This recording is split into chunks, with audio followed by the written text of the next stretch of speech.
world's largest financial organizations. 1-800-361-1199. Welcome back to Squawk Box, folks. I'm Carl Quintanilla. The first opening bell of 2002, and it looks like it's going to be a positive one. NASDAQ poised to open up about 14. Opening bell is next. Lucky for you, you're watching Squawk Box on CNBC. If you enjoy CNBC's programming and want to learn more about investing, management, and leadership, go to Amazon.com/NBC, where you save up to 30% on great business titles like these.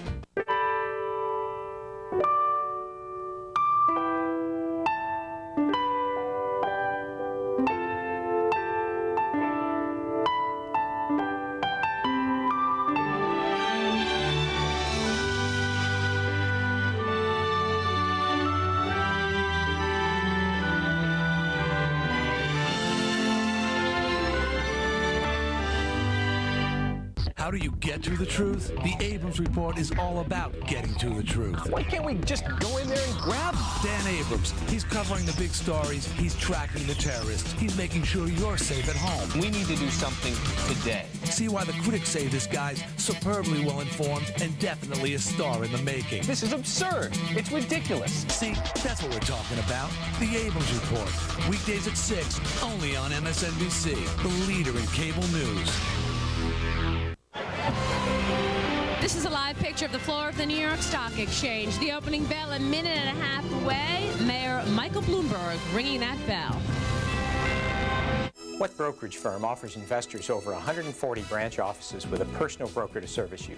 One that has online trading with commissions as low as $7, free streaming quotes and charts with integrated trading, and 8,000 no-transaction fee mutual funds. The online trading service ranked highest in investor satisfaction by J.D. Power & Associates, as well as #1 by Kiplinger's Personal Finance magazine. Only one, Scottrade. Call 1-800-619-SAVE now or visit us at scottrade.com.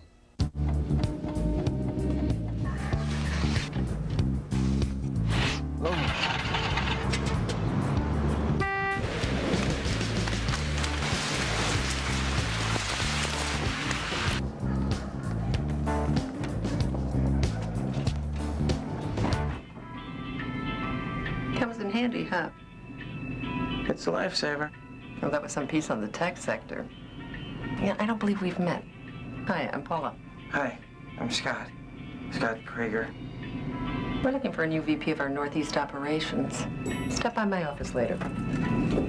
Thanks. Hey, Kevin, aren't you the VP of Northeast Operations? Imagine what the Journal could do for you. Get 8 weeks of the Journal for just 38 cents a day, a 50% savings. Call 800-248-1300. That's 800-248-1300 for the Wall Street Journal. All right, bringing the opening bell to New York Stock Exchange is New York City Mayor Michael Bloomberg. And at the NASDAQ, another government official, New York's senior Senator Charles Schumer. The futures, in case you're just joining us, were below fair value all morning long until about the last half hour or so when they climbed just a fraction above. So kind of a neutral opening in store, apparently. But let's check with Maria and see what those first trades are going like. Maria? Thank you very much, Mark. Well, at this point, we do have gains at the opening of trading. I would say that it's much about technology. A number of technology stocks this morning trading higher. That had been the case before the open, and that really is among the leadership groups today on this first day of trading of 2002. Dow Industrials up 1.5 points, up about 5 points right now as we watch certain Dow components open for trading. NASDAQ also beginning on a strong note with a gain of about 14 points right here. Kmart is not yet opened. We told you earlier in the program that retail has been a big focus of attention this morning by a number of analysts and different trading desks. Kmart important today because Prudential Securities downgraded the stock's rating from a hold to a sell. So they basically went from bad to worse. They talk about the company being cash flow neutral in 2002 and probably seeing a disappointment as far as earnings are concerned. The stock closed at 5 and change, and we're looking at an opening of between $4.25 to $5. on Kmart. So that should be a pretty sizable percentage drop. I'm also looking at technology. The catalyst for 2002 will certainly be earnings, and technology among them. A couple of people today talked about Intel and a number of semiconductor companies on the heels of revenue data which came out at the last day of 2001. I'm also today taking a look at Micron Technology because there is continued expectation that the company will do an alliance with Hynix Semiconductor of South Korea. And we do have Mayor Bloomberg walking over to us right now. Thank you very much. Happy New Year. Congratulations. Happy New Year. Nice to see you. Welcome. Thank you very much. This is almost like home. I'm sure. Well, I'm the first former member of the New York Stock Exchange to be mayor, so this is coming home in many senses. You must be so pleased. You know, yesterday I was watching your inaugural speech. You made no secret of the fact that we are going to see tough times but brighter times ahead for New York. The best is yet to come for New York City. We have a short-term problem, a little bit of pain, but you have to go through pain occasionally to get big gains, and that's what we're going to do. Economically speaking, tell us about that short-term problem. Well, short-term, our revenue is down for the city because the economy has slowed down, and 9/11 unfortunately exacerbated the problem. But you can see people coming back already. The stock market says that the recession, if not over, people can see the end of it, and I think that we overreact. So it's probably a good time. If I had some free cash, I'd maybe put 1/12 of my net worth into the market every month for the next year and go back to work, and you'll be just fine. People down here. It's yet to come. People down here love to hear you say that, of course. But I think it is true. I think we have to remember that New York is still the best city in the world with the best economics, and that America is really where you want to be. And all of the technology, all of the gains that we've made, they don't work every day, but long term they do work. This country is in better shape economically than it's ever been, and better than any other country. I'm sure you're in the midst of looking at your budget and looking at things to cut and where you could cut corners right now. But you did yesterday say that you are proposing a 20% cut in your own administrative costs. When you think about where the next place to cut is, what's the easy answer there? Well, the city government has been very well run by my predecessor. There aren't big pockets of inefficiency. There's certainly very little corruption. So there's no easy answer to that question. I'm cutting my staff, which is easy to do when you start out, and it sends a symbol. If I'm not willing to do it, I can't really ask you to do it. And then you go through with each department and say, look, we've got to find ways to do more with less.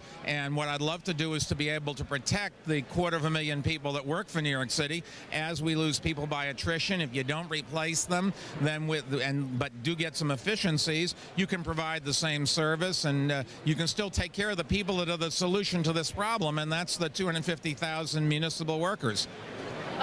Do you think we're in for a multi-year decline in New York? Oh, I don't know. I think it's a question of how you measure it, and nobody can really predict the future.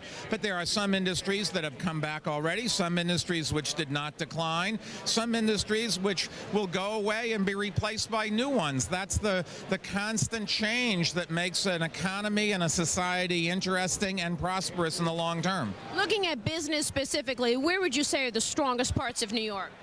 Well, I think that New York is the financial center of the world, the media center of the world, the entertainment center of the world, the cultural center of the world. And in terms of economics, we have gone away from a manufacturing basis towards a service industry, and that is the future of America. My advice to young people is get the best education you can.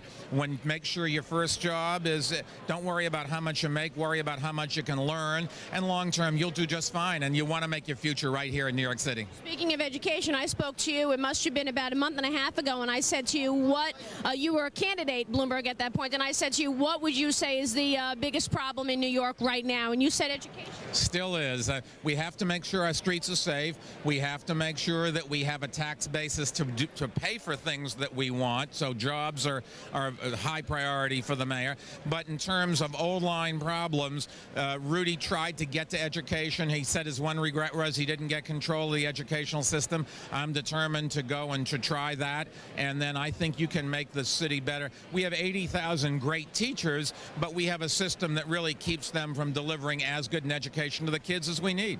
One thing, another thing you said yesterday was you said you would not be raising taxes. I don't think you can raise taxes. If you tried to raise taxes, you would drive companies and people out of the city and your tax revenues would go down. We already have a very high tax base. The reason for that is that we provide more services than any other city. We're the most compassionate city in the world, but we certainly don't want that to go up. If you could reduce taxes down the road, that'd be great. For the moment, I'll just try to find ways to not raise taxes, do more with less, and get us through this difficult economic time. What about nationally? What's your opinion on taxes there? Well, I've never been in favor of higher taxes if there's a ways to do it. We all understand we have to pay taxes to provide security and education and help those that really can't help themselves. So nobody's really in favor of higher taxes. But I'll leave the national politics and national tax policy to the president and the Congress, and I'll worry about 5 boroughs. Thanks. Smart man. Let me just ask you very quickly on crime. You know, the numbers, I guess, do not show it, but some people have been talking recently that we have been seeing more homeless people on the street, more crime. What are your thoughts? Well, I think nobody suggests we've seen more crime. All of the numbers for the calendar 2001 are down every single category of crime. It's really an impressive showing by Rudy and Bernie Carrick, the former police commissioner, and the 40,000 men and women who deliver the service. So they've done a great job. Quality of life crimes have started to go up. Squeegee people and homeless and things. People who really, some are breaking the law, some just need our help and our compassion. We've now got to go back and focus on that, and now we have the opportunity. We couldn't do it right after 9/11, but as things settle down and as we make our security better and more permanent, then we can move some of the police back to that. And my new police commissioner, Ray Kelly, is focusing on that, and you'll see something in the immediate future. I wonder your thoughts about the area of the towers, and I'm not asking you necessarily your opinion about what should go there, but how long do you think that area will take to get reconstructed? And also, will this area become very much a tourist area, or will it be predominantly business? Well, I think we had, number one, the governor, Governor Pataki and Mayor Giuliani formed a commission to pull together all of the different ideas people have and come up with a consensus that everybody can subscribe to. So it's their responsibility to do that. It will be built around a memorial. How big and what size, what design, that's to be determined. That's what we're trying to get ideas from lots of different people and see. When it comes to just making it a memorial, I think we'll probably have some commercial activity around it. Remember, we have to do 2 things here. We have to remember those that we lost, our friends and co-workers and relatives, and the 400 people who gave their lives to save others. But at the same time, all of those people left behind spouses and children, and we have to make sure the economy of New York can provide a future for them as well. So we're really trying to remember, but also look to the future. That's the great thing about human beings. They can do, you can grieve and you can have optimism about the future at the same time, and that's what we have to have here. Mayor Bloomberg, I wish you the best of luck. Thank you very much, and Happy New Year to you and all your listeners. And to you. Dick Grasso, real quick question for you. You had New York, New York by Frank Sinatra playing. Our viewers, unfortunately, did not hear that music, but that was a very nice time. Well, this is a very special day for the stock exchange and for the city of New York. This is, as the mayor said, the strongest country on earth with the strongest economy. This city is the capital of the world. We've got a great new mayor. We're all optimistic and looking forward to a very spectacular 2002 and a wonderful leadership from Mike Bloomberg. All right, on that note, we will say goodbye. Gentlemen, thank you so much for joining us today. Mark, Dow Industrials just turned negative, down about 16 points. Back to you. All right, thank you, Maria Bartiromo. Let's see how things look at the NASDAQ. Carl Quintanilla. Hey, Mark. Yeah, things over here pretty steady compared to what's happened over at the Dow. A lot of things over here, the buying being supported by some strength in the big cap names. Take a look at how they're doing out of the gate. Names like Sun, Oracle, Dell, and Microsoft. Microsoft actually in the news, of course, today. A big story in the Wall Street Journal talking about how the company's cash position, about $36 billion, is larger than just about any other U.S. corporation, and how more investors are hoping to see that